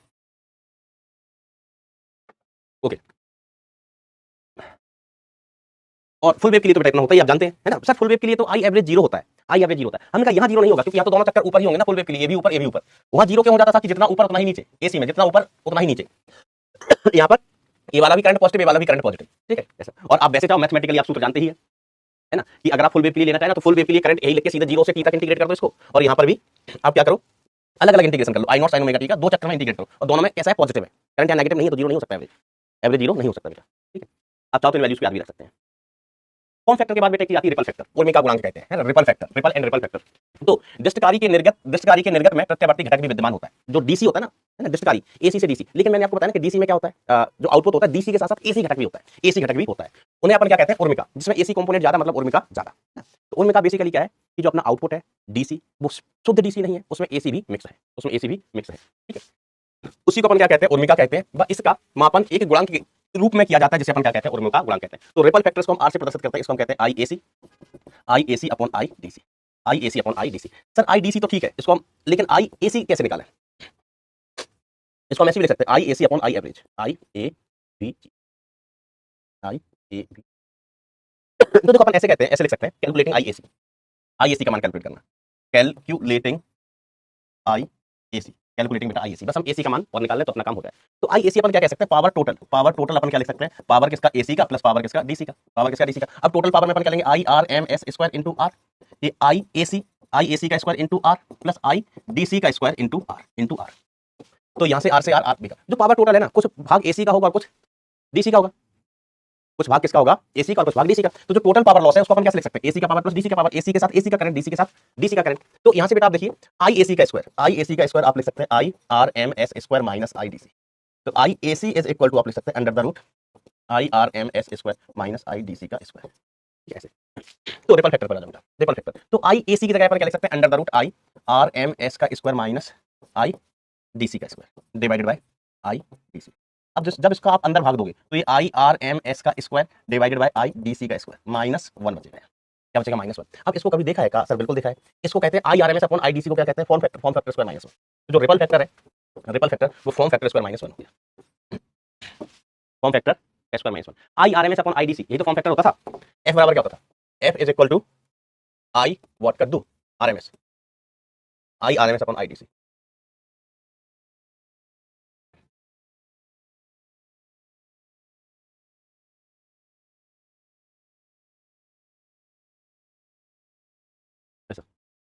चलिए जैसे रिपल फैक्टर हमें निकालना है हाफ वेव का, हाफ वेव रेक्टिफायर। तो फॉर्म फैक्टर किसका, हाफ वेव रेक्टिफायर का स्क्वायर माइनस वन। अगर हमें रिपल फैक्टर निकालना है फुल वेव रेक्टिफायर का, तो फुल वेव रेक्टिफायर का स्क्वायर माइनस वन।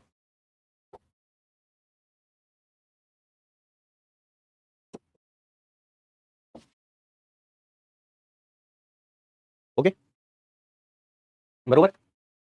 चलिए अब अपन बात करते हैं बेटा दक्षता का। तो किसी भी चीज की दक्षता क्या होती है, दक्षता किसी भी चीज की दक्षता प्रतिशत में अगर हम बात करें तो output upon input, output output upon input, output upon input, ये दक्षता होती है, आउटपुट अपॉन इनपुट। ठीक है, तो यहाँ लिखेंगे पावर किसका, आउटपुट का, और अपॉन पावर किसका, इनपुट का।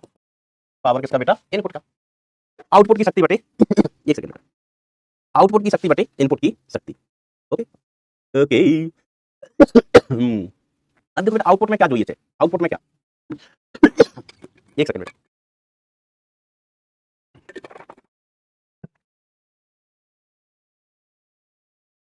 आउटपुट में हमें क्या है, डीसी, और इनपुट की वैल्यूज में अपन क्या लेंगे, आरएमएस, आरएमएस, आरएमएस। तो अपन इसको सीधे सीधे ऐसे लिख सकते हैं दक्षता को, है ना, ईटा से प्रदर्शित कर देते हैं इसको, ईटा प्रतिशत। पावर आउटपुट तो आई डीसी का स्क्वायर इंटू आर एल, ये कहां पर लेते हैं अपन, लोड पर लेते हैं। आउटपुट कहां लेते हैं, लोड पर। और इनपुट में आर एम एस का स्क्वायर, है ना, इनपुट मतलब टोटल कह सकते हो, टोटल शक्ति, है ना, टोटल पावर जो अपन यहां लिखी थी, power total I R M S square into R. ठीक है, तो इसमें जो अपन आर लिखेंगे तो ये R L plus R of diode, diode का भी रेजिस्टेंस। वैसे तो आइडियल डायोड का रेजिस्टेंस कैसा होता है, शून्य होता है। आइडियल डायोड का रेजिस्टेंस कैसा होता है बेटा, शून्य होता है। ठीक है, बट फिर भी हम इसको ऐसे लिखते हैं आइडियली। अब इसको अपन ऐसे लिख लेते हैं आई डी सी का square into R L divided by I R M S का स्क्वायर इंटू आर एल। क्योंकि जो डायोड होता है, डायोड का रेजिस्टेंस ऑलमोस्ट बहुत कम, वेरी स्मॉल। आइडियल डायोड है तो हम जीरो ही लेके चलते हैं। अगर आइडियल डायोड है तो उसका रेजिस्टेंस हम कितना लेके चलते हैं, जीरो। बरोबर, तो हम इसको ऐसे लिख सकते हैं लगभग आर एल से आर एल गया, तो इसकी वैल्यू कितनी आ गई, eta percentage is equal to I D C upon I R M S का स्क्वायर। ये तो वन अपॉन फॉर्म फैक्टर आ गया, क्या गया, वन अपॉन फॉर्म फैक्टर का स्क्वायर। सर ईटा का मान निकालो, ईटा का मान निकालो हाफ वेव रेक्टिफायर के लिए, तो आई डी सी कितना है, आई डी सी आई एवरेज ही होता है, तो I naught by pi divided by I naught by two इसका होल स्क्वायर और उसका होल स्क्वायर। तो ये बेसिकली कितना आया, four upon pi square, four upon pi square, है ना, परसेंटेज में चल रहा है बेटा, परसेंटेज में। तो four upon pi square multiplied by 100%, 100%, 100%। तो पाई स्क्वायर का मान लगभग 10 होता है, 40.6% आ जाएगा सॉल्व करने, 40.6%, 40% के आसपास। पाई स्क्वायर का मान 10 होता है, 10 से थोड़ा सा कम होता है, 10 से थोड़ा सा कम। तो हाफ वेव रेक्टिफायर की दक्षता कितनी होती है, 40.6। हम दक्षता की बात करें किसका, full wave rectifier, full wave rectifier percentage में, तो ये हो जाएगा I two I naught by pi, नहीं हाँ yes, two I naught by pi का स्क्वायर, ये आई डीसी है, और आई आरएमएस कितना, आई नॉट बाय रूट टू इसका होल स्क्वायर, इसका होल स्क्वायर। तो इसका मान कितना आएगा, ये 8 upon pi square, 8 upon pi square into 100%। तो ये लगभग 81.2%, इसका दोगुना लिखा है, देखो 2 से गुणा कर दो, 81.2 के आसपास है। वैल्यू एग्जैक्ट निकालना तो निकाल सकते हैं, तो ये दक्षता होती है। मैं फिर से रिपीट कर रहा हूँ, हमें अभी तक जेईई मेंस में इस पर कभी सवाल दिखा नहीं है, ठीक है, और एडवांस में टॉपिक है नहीं, एडवांस में टॉपिक है नहीं, लेकिन फिर भी अगर कभी किसी किताब में, किसी मॉड्यूल में, डीपीपी में, इधर उधर पता नहीं गंगा किनारे आपको कहीं भी अगर दक्षता, फॉर्म फैक्टर, उर्मिका गुणांक लिखा हुआ मिल जाए, उस पर आधारित सवाल मिले तो परिभाषा याद रखिएगा, परिभाषा याद रखिएगा। बस एक ही चीज है, फॉर्म फैक्टर याद रखो, I R M S upon I D C, बस याद रखना कि हाफ वेव रेक्टिफायर के लिए ये कितना होगा और फुल वेव रेक्टिफायर के लिए वैल्यूज कितनी होती है, इसी यही आई डी सी के बराबर होगा। I average, I R M S, I average है, ये आई आर एम एस है, अनुपात ले लो, याद, ठीक है। फुल वेव के लिए I R M S I naught by root two, I average 2 I naught by 5। Form factor आ गया तो उर्मिला गुणांक के लिए ये कैसे आता है, मैंने ये भी बताया है। उर्मिला गुणांक, उर्मिला नहीं, उर्मिका गुणांक, R is equal to under root form factor का स्क्वायर माइनस 1। हाफ का निकालना हाफ का मिलेगा, फुल का निकालना फुल का मिलेगा, है ना। जो एफ होता है ना किसका, हाफ वेव रेक्टिफायर, ये पाई बाय 2 पाई बाय 2 90 डिग्री है, डिग्री में नहीं होता। एफ किसका, फुल वेव रेक्टिफायर, ये होता है pi by 2 root 2, pi by 2 root 2। उर्मिका की आवृत्ति देखो, यहाँ एक चक्कर हुआ, यहाँ दो चक्कर हुए। तो देखो ध्यान देना, अर्ध तरंग डिस्टकारी में इसकी आवृत्ति अगर 50 हर्ट्ज है तो इसकी भी आवृत्ति 50 हर्ट्ज, क्योंकि इसका एक चक्कर यही हो रहा है। यहां से यहां जो एसी है, एसी इसका एक चक्कर में ये समय लगा, एक चक्कर में यहां पर भी एक चक्कर यहां हुआ, एक चक्कर, दिस इज एक चक्कर, एक चक्कर, एक चक्कर, ये भी क्या है बेटा, एक चक्कर। ये मतलब कम इंपॉर्टेंट चीजें है भाई साहब। इसमें एक इंपॉर्टेंट चीज रहेगी बस, जेनर डायोड या डायोड के प्रकार। डायोड के प्रकार एक इंपॉर्टेंट चीज रहेगी, वो पूछी जाती है, उसका सवाल लगभग ऐसा आता है डायोड के प्रकार, जेनर डायोड पर, तो वो अपन नेक्स्ट में पढ़ेंगे। एक पूर्ण तरंग डिस्टकारी, पूर्ण तरंग डिस्टकारी, ठीक है। अब देखो यहां पर पूर्ण तरंग डिस्टकारी में एक चक्कर यहां खत्म हुआ, एक चक्कर, ए डब्ल्यू डब्ल्यू एक चक्कर, लेकिन इसके एक चक्कर में इसके दो चक्कर हो गए, डब्ल्यू डब्ल्यू दो चक्कर हो गए भैया, जितने में इसका एक चक्कर हुआ, यहां से शुरू किए यहां गए, एक चक्कर, एक चक्कर, एक चक्कर किसका, इनपुट का, एसी का। और इसमें कितने हो गए भैया, दो चक्कर हो गए। सर दो चक्कर कैसे, आंखों से देखो, दो चक्कर हो गए। इसमें तो एक चक्कर यहां से शुरू होकर खत्म हो गया ना, यहां से शुरू हुआ यहां खत्म, एक चक्कर, फिर दूसरा चक्कर शुरू हुआ, फिर दूसरा चक्कर शुरू हुआ, दो चक्कर खत्म हो गए, फिर तीसरा चक्कर शुरू हुआ, तीसरा चक्कर, इसके चक्कर ही खत्म नहीं हो रहा है। यहां पर देखो एक चक्कर यहां, सर दूसरा चक्कर यहां नहीं, यहां पर भी एक चक्कर यहां से चल के यहां हुआ, फिर अगला चक्कर यहां से स्टार्ट हुआ यहां तक, ऐसे। तो पूर्ण तरंग डिस्टकारी में अगर इनपुट की आवृत्ति 50 है तो आउटपुट की आवृत्ति कितनी हो वैसे, दुगनी, क्योंकि एसी के एक चक्कर में आउटपुट के दो चक्कर हो जा रहे हैं, दो बार टें टें, किसमें, फुल वेव रेक्टिफायर में, फुल वेव रेक्टिफायर में। हाँ, N diode, P N diode, N diode नहीं होता है, एन डायोड का पी एन डायोड अर्ध तरंग डिस्टकारी परिपथ 25 वोल्ट आयाम तथा 50 हर्ट्ज की आवृत्ति का प्रत्यावर्ती वोल्टेज निर्दिष्ट की गई है, किसी फिल्टर का उपयोग नहीं करते हुए। फिल्टर क्या होता है हम आगे बताएंगे। प्रतिरोध इतना ओम है, लोड का प्रतिरोध कितना, इतना ओम है। आदर्श डायोड का अग्र अवनति में प्रतिरोध 10 ओम है। तो निम्नलिखित के मान ज्ञात कीजिए। देखो आपको क्या दो है, आर एल को मान दो भाई साहब कितना, एक तो आर एफ को मान दो भाई साहब कितना, 100 ओम। ये तो बहुत कम है, हम नेगलेक्ट कर सकते हैं, 10 ओम ही है, 100 भी नहीं, 10 ओम। ये कैसा बहुत कम है, 1000 की तुलना में 10 तो बहुत कम है, बहुत कम है। बता अभी क्या पूछ रहे हैं, लोड धारा का शिखर मान, औसत मान, वर्ग माध्य मूल मान, ये सब ज्ञात करो, ठीक है। लोड धारा का शिखर मान ज्ञात करो, औसत मान ज्ञात करो, वर्ग माध्य मूल मान ज्ञात करो, ठीक है। तरंग ये कौन सा है, हाफ वेव रेक्टिफायर, कौन सा मान है बेटा, हाफ वेव रेक्टिफायर, अर्ध तरंग डिस्टकारी। तो देखो यहाँ पर बोल्ड दिया 25, वी नॉट का मान दिया, सॉल्यूशन ध्यान से देखना, हमें आई नॉट ही पता नहीं है, ठीक है। अगर हमसे कहा जाए कि मास्टर आई है, पहले पार्ट मास्टर आई एवरेज निकालो, हम कहा I average he I DC होता है, और अर्ध तरंग डिस्टकारी के लिए आई नॉट बाय पाई होता है, आई नॉट बाय पाई। ताली बजाओ, हमें पता है, हमें पता है। फिर हमसे कहा आरएमएस मान बताओ, आई आरएमएस, तो हमने करो आई आरएमएस मान हो गए, ये हो गए आई नॉट बाय 2 अर्ध तरंग डिस्टकारी के लिए। ताली बजाओ, हमें आरएमएस भी पता है, आरएमएस भी पता है, लेकिन चक्कर पता क्या है, चक्कर क्या है, हमें आई नॉट ही नहीं पता है, हमें आई नॉट ही नहीं पता है। आई नॉट कैसे निकालेंगे, तो हमने कहा सवाल में वी नॉट दिया है, सवाल में बताओ क्या दाव है, वी नॉट दाव है लल्ला। तो I naught is equal to अपन क्या लिखेंगे, V naught upon R equivalent, V naught upon R equivalent, ठीक है।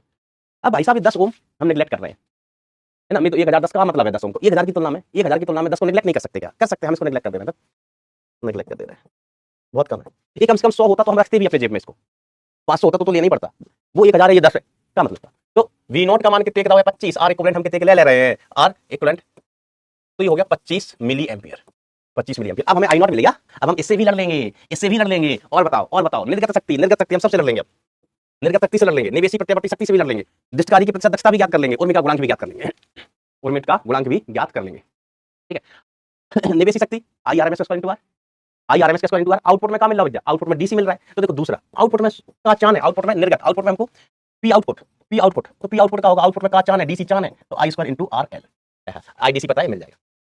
निवेशी शक्ति तीसरा इनपुट, पी इनपुट, तो ई पी इनपुट का होना है आई आर एम एस का स्क्वायर इनटू आर एल होना है, ठीक है। दक्षता कह रहा, देखो कि दक्षता नहीं निकाल पाओगे मास्टर, तो जो परसेंटेज दक्षता हो वैसे है ये P output upon P input into 100% दक्षता आ गई। पी आउटपुट जो रहा, पी इनपुट जो है लल्ला, है भी नहीं। हाँ, उर्मिका गुणांक, ओ माय गॉड, उर्मिला गुणांक, उर्मिला नहीं, उर्मिका गुणांक। तो उर्मिका गुणांक हम जानते हैं हमारे गांव में ही पली बड़ी है उर्मिला गुणांक, तो एफ स्क्वायर माइनस 1, और यहाँ पर एफ का मान कितना हो वैसे, एफ का मान हो वैसे मैं तो भूल गया, पाई बाई 2 होता है एफ का मान, आप भी रेक्टिफाई करते हैं, कितना होता है पाई बाई 2, है ना। वैसे क्या होता है I R M S upon I average, ये आई डीसी, है ना। और आ कितना जाता है, पाई बाई 2 आ जाता है। एफ मिल गया, ये मिल गया, ठीक है। P input P output, main चीज क्या था भैया, ये आई नॉट निकाल लेना, आई नॉट, क्योंकि आई एवरेज पता है, आई एवरेज पता है, लेकिन आई नॉट ही नहीं पता था, आई नॉट पता चल गया, सब कुछ पता चल गया, और उसके लिए जानकारी भी थी, भी दिया था, तो क्या हम आई नहीं निकाल पाएंगे, इतने नादान है क्या, इतने भोले हैं क्या। ये आपका होमवर्क रहेगा, ट्राई करना VDC IDC और मेगा वोल्टेज का ट्राई करना, देखेंगे कोई काम का है क्या। देखिए फिल्टर डायोड के प्रकार। चलिए कितने लोग टच में चल रहे हैं, जैसे मैं फिल्टर भी बताऊंगा ना बेटा, हमने फिल्टर पर भी सवाल नहीं देखा है, लेकिन बताऊंगा तब भी।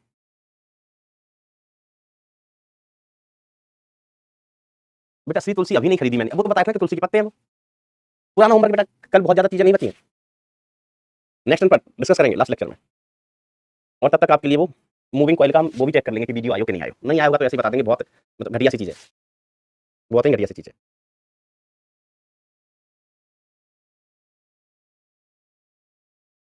गुड बेटा, गुड गुड। आया है क्या, एक बार चेक करता हूँ। फिजिक्स क्लास 12वीं, chapter magnetic field due to current carrying by ampere's law.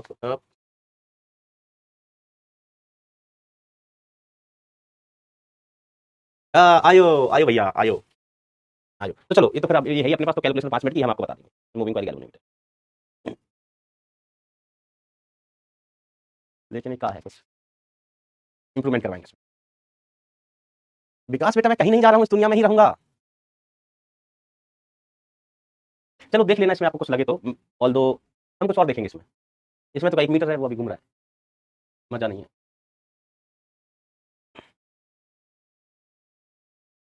चलो नहीं होगा तो हम कहीं और से कुछ बनाने का कोशिश करेंगे। सॉरी सर देख नहीं पाया था मैंने, क्या नहीं देख पाया था, कोई बात नहीं बेटा, हो जाता है, हो जाता है ना। अब लेकिन ये तो कोई कमेंट कर रहा था, एक बार कर लूँ हो गया यार, आपने करीब 100 कमेंट कर दिए होंगे, है ना। कोई बात नहीं, मैं सॉरी, मेरी तरफ सॉरी बेटा, है ना। ऐसे मैंने आपको बोला कि गुठली फेंक दो, आम खा लो, आम को फेंक दो, बुरा मत माना करो, है ना, ऐसे नहीं है।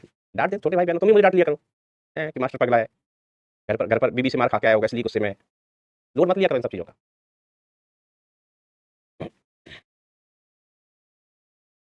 देखो बच्चे कुछ आपके ये बोर्ड के लिए है क्या बेटा, आपका कौन सा बोर्ड है, आप बोर्ड की किताब देखो ना यार, बोर्ड की किताब देखो आप, है ना। सेवन विश्वकर्मा, ऐसा बुरा नहीं मानने का, चलता है कहा यार, ना तो आप सॉरी कहे ना हम सॉरी कहे। चलो तो आज के लिए इतने ही, मिलते हैं नेक्स्ट लेक्चर में। मन लगा के, दिल लगा के, दिमाग लगा के। अच्छा एक चीज और चेक करना, आप बताओ, अभी जो एक्सरेज है क्या वो सिलेबस में है, मेन से एडवांस किसी में भी? तो जैसे लास्ट ईयर तो हट गया था, फिर अभी हमने ना बाद में पढ़ाई दिया था, कुछ ऐसे वन शॉट वगैरह में हमने वो पढ़ा दिया था कि चलो ठीक है, हो तो भी कोई दिक्कत है, हट जाए तो भी कोई दिक्कत, क्योंकि उसमें कुछ है ही नहीं, एक्सरे में बेटा कुछ है ही नहीं। है ना? हमने वो बाद में पढ़ाया था, सर है। चलो हम चेक कर लेगा। तो चलो बच्चों मन लगा के, दिल लगा के पढ़ाई करते हैं। Thank you so much, tata bye, take care, love you all.